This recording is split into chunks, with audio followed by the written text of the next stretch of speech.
Hello everyone, thank you so much for tuning in. My name is Johnny K. Dixon and this is Pop Topics, a series in which we'll be talking about some of the hottest names in pop music.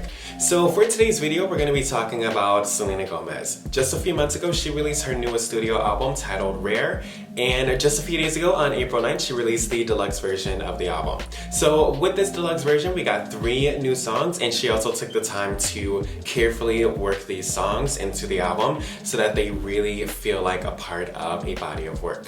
So for today's video, we are going to be looking at this album and we are going to rank the video, or not the videos. We're going to be ranking the songs. We're going to rank these songs all the way from my least favorite to my absolute favorite songs on this album. So if you're watching this video, I would love for you to get interactive with me. I would love it if you made a list of your own and you let me know what that list is by dropping it in the comment section so we can get a conversation going about this music, saying where some of our similarities were, where some of our differences were.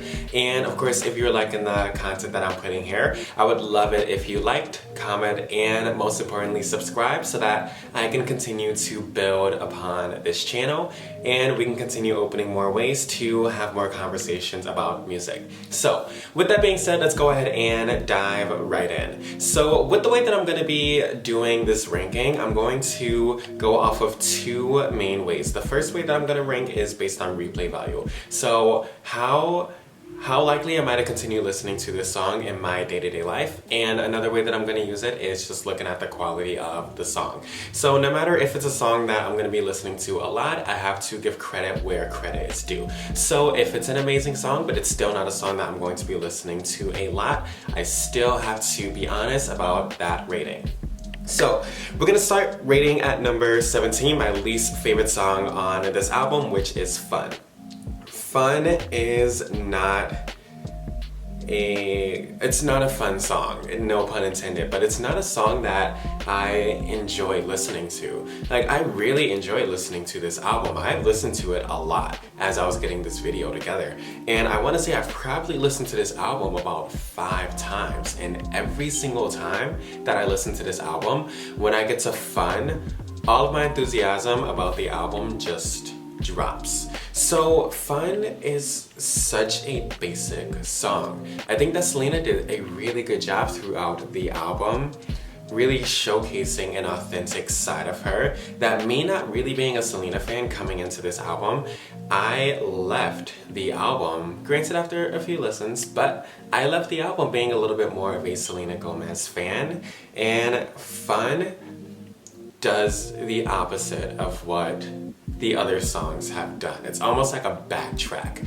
I really like the lyrics of Fun. Like, she starts the song off by saying, this is just what the doctor ordered, put a gold star on my disorder. That is a really good way to start off the song, but I really wish that she would have allowed the producer to have some more fun with the song. So to really play with how this song was going to sound, I feel like they just kind of settled with how they were going to deliver the song, and because of that, it just fell flat. It's not a song that I will find myself wanting to continue listening to at all. Yeah, like, even if I started performing live, I would not want to see it. We're gonna go on to the next song. Ranking at number 16 is Filmy. So Filmy is a song that I had some mixed feelings about. So I really, really like the song. Like, that is a really good thing about this album, is that besides Fun, really all of the songs I really liked. And so there's really no slandering as far as like me saying that Selena's not a good artist. Filmy is a fun song. It is still more of a basic sounding pop song, but don't get me wrong, she's a pop artist and it is a really fun song to listen to. Whenever I listen to Filmy, I really imagine it being performed live. So I don't know why my brain works that way, but when I'm listening to music, sometimes I like to envision how awesome it would be if the artist performed it live. So that was one thing that kept making me want to rank this song higher. But then what happened one day, I was on YouTube and I accidentally came across her actually performing it live. And it wasn't good. It was not good.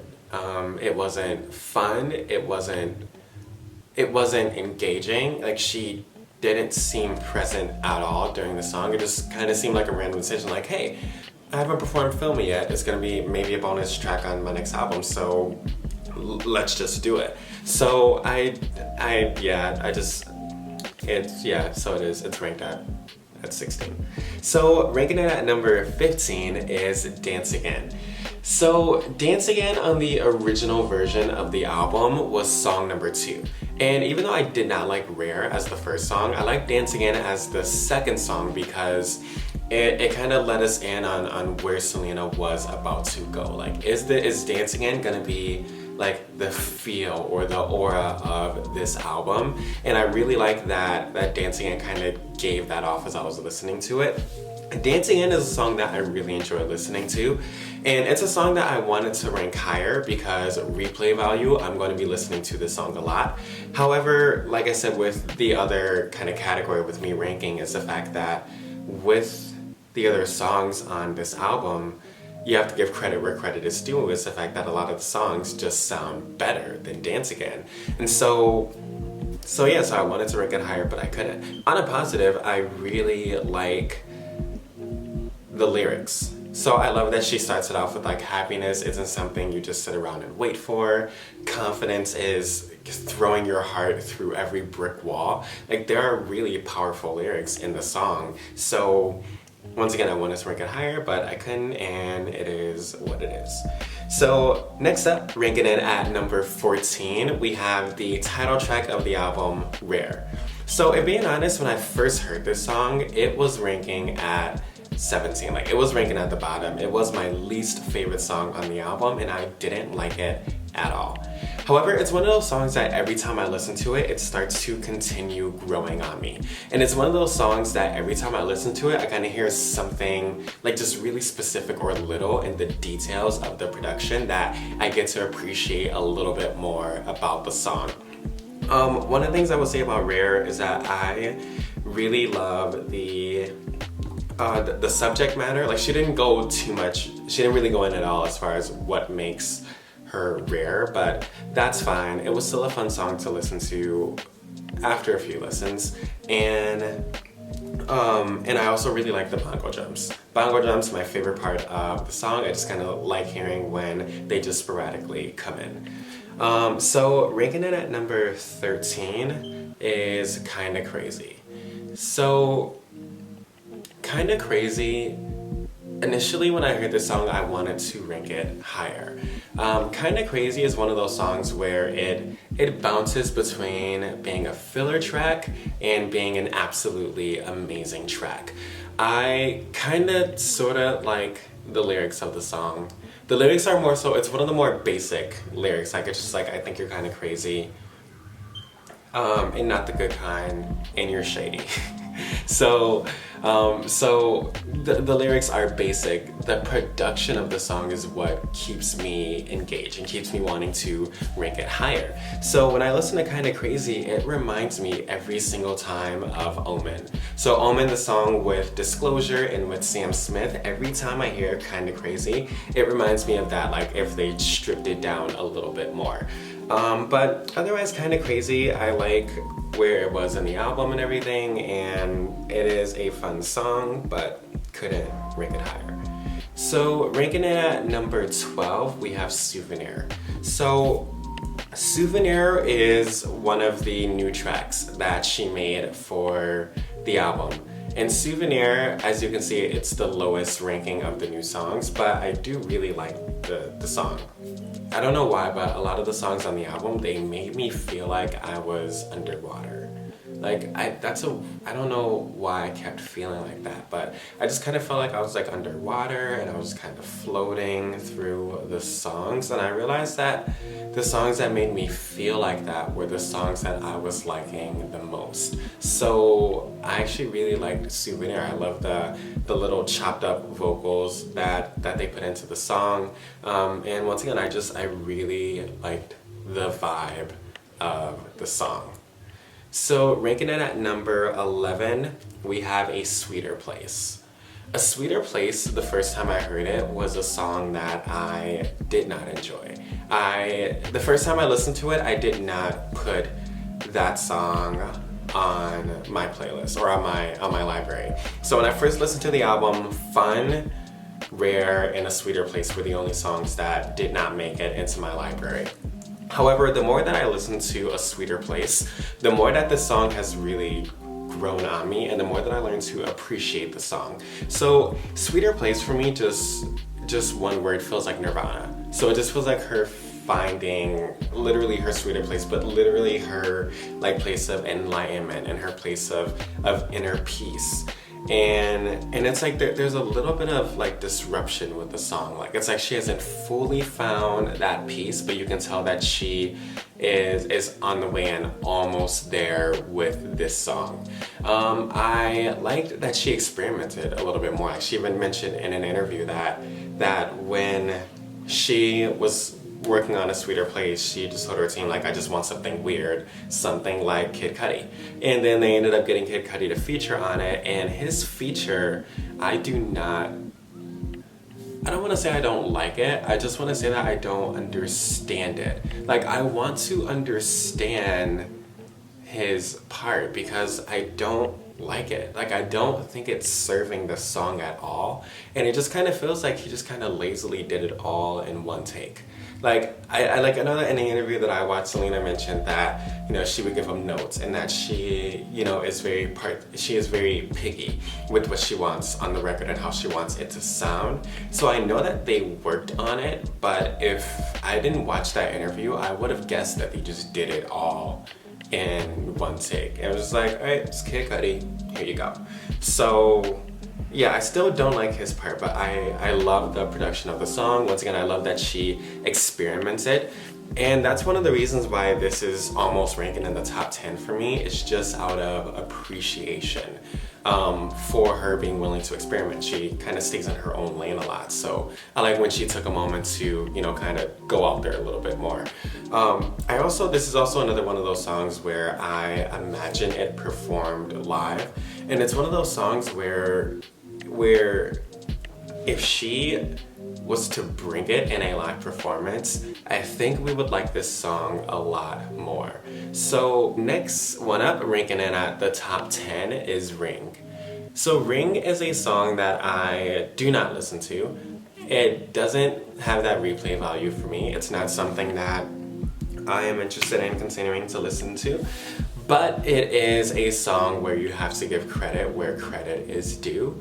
And it is one of the best songs on the album, hands down. It's one of the most standout songs on the album. It's one of the songs where she really just went against the typical pop route, typical pop formula. The song is, I remember when I looked at it, the song was about like 2 minutes and 28 seconds long, but she packs so much into those 2 minutes and 28 seconds that you would think the song is longer because of how much they give.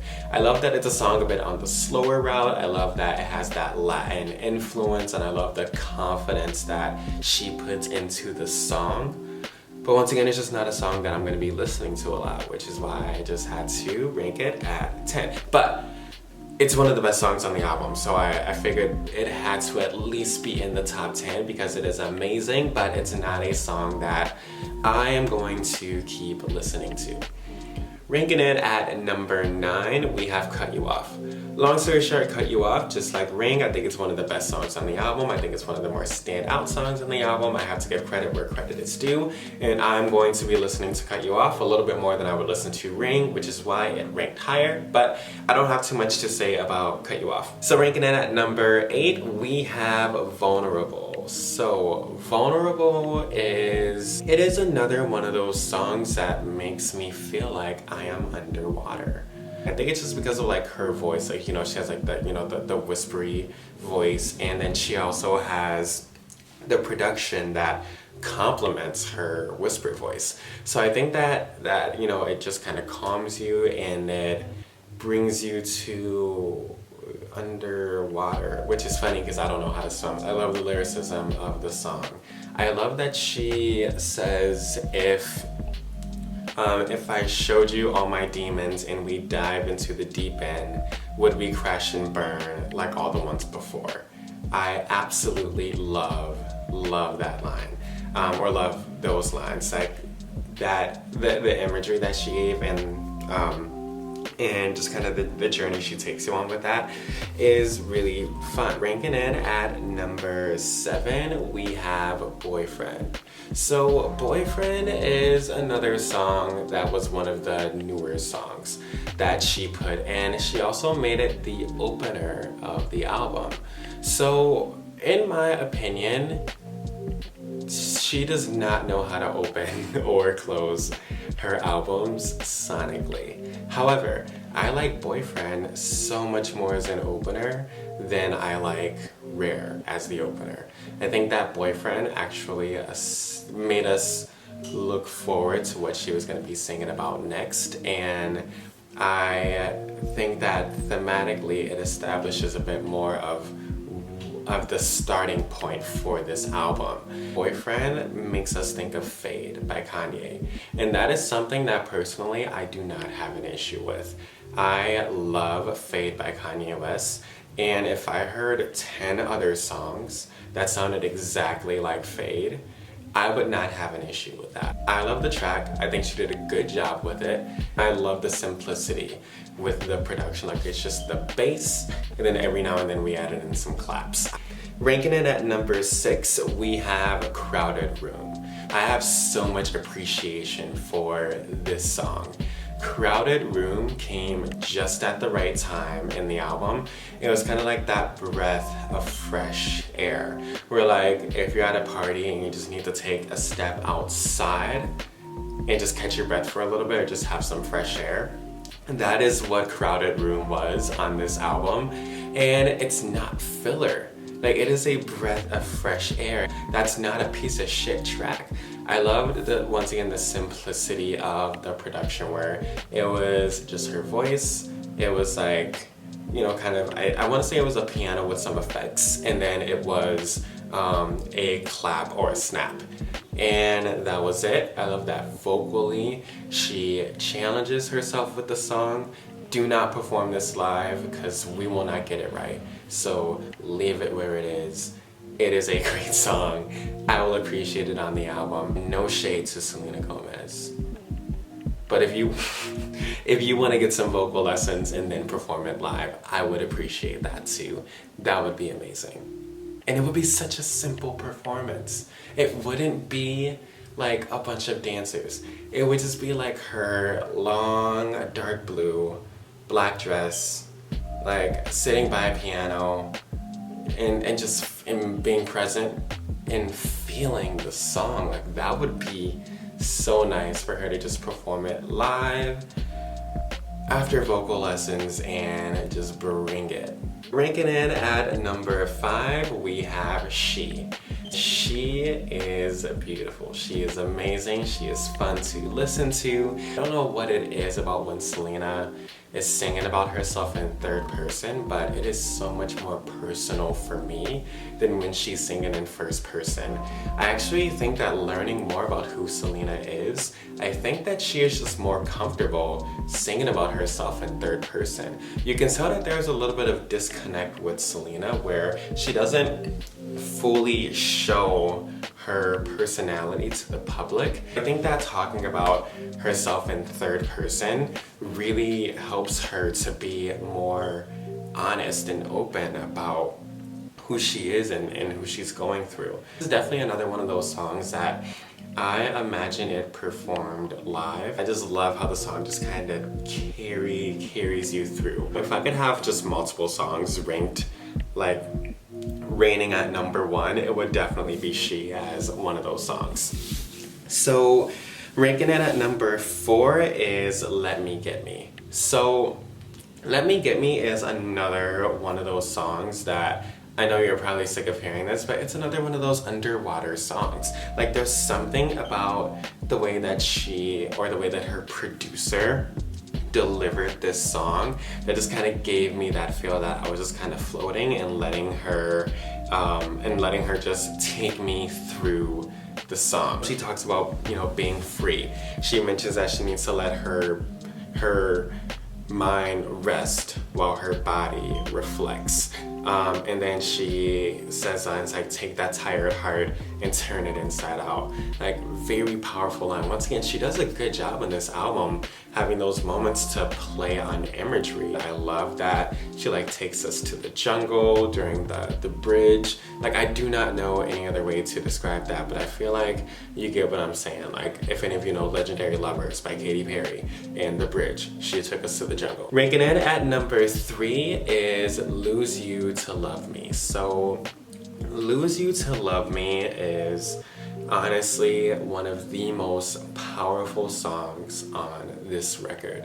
Lose You to Love Me is such a beautiful song to listen to, and it is a song that when I hear it, I don't want to listen to it because the song is sad as fuck. Like, the song is definitely probably her most personal song of her entire career.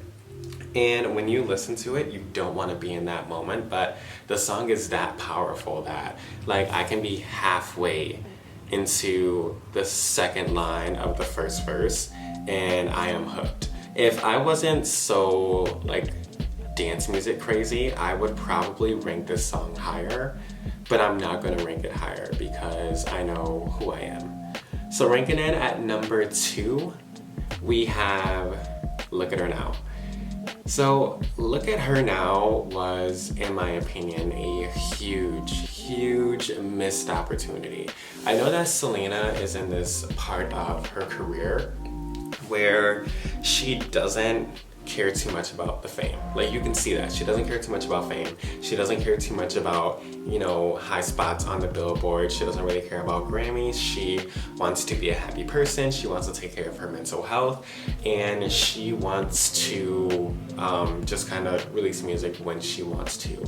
However, Lose You to Love Me on October 23rd. Look at Her Now on October 24th. Look at Her Now had no chance of getting the recognition and the praise that it deserved. It is such a fun song, and it is such a song that shows her progress as an artist, and you can really hear the attention to detail that they gave in this album. You can tell that they didn't just write it and produce it in like an hour. You can tell that they really had to put effort into how they delivered this song. If this song was made like 10 years ago when longer songs were still a bit more popular, so if this song could be like the length of Bad Romance, that would have been amazing. Like, I would have loved for this song to have been longer, because I just love listening to all of the details that they gave in the production of this song. Ranking at number 1, so my absolute favorite song on this album is People You Know. I literally fell in love with this song the absolute moment that I heard it. The chorus does the job for the song, but the chorus isn't carrying the song. The chorus summarizes the song so well, but you're not just listening to the song for the chorus, you're listening to the song for everything. I love the lyrics, especially when you get to the chorus. It's so simple, but it's cleverly delivered. You know, it's like, we used to be close, but people can go from people you know to people you don't. And what hurts the most is people can go from people you know to people you don't. Like, that summarizes so beautifully, and it's so universal. Like, could this be a relationship? Could this be a friendship? Could this even be about yourself, where you can go from someone you loved and recognized and then look back and think, like, who is this person that I'm becoming? I love the bridge. I love that when you hear the layered vocals in the chorus, it for some reason reminds me of Zed. But that is besides the case. And of course, it is another one of those songs where I am envisioning it performed live, and if done correctly, this can be a beautiful song to perform live. Like, I would even imagine this song either being the start of a new set or the end of a set in the concert. So like, before we move on to the next, you know, piece of whatever, you know, we're gonna be singing about. But I absolutely love that song, and I hope that she does more with it. So with that being said, we have reached the end of this video. I really hope you enjoyed watching it, and once again, definitely get involved with me with these videos. So I would love if you made a list of your own, letting me know what you were thinking as far as what were your least favorite leading to your absolute favorite songs on this album. Any other albums that you want me to rank, definitely go ahead and give me that heads up. Otherwise, thank you so much for tuning in, and I will talk music with you later.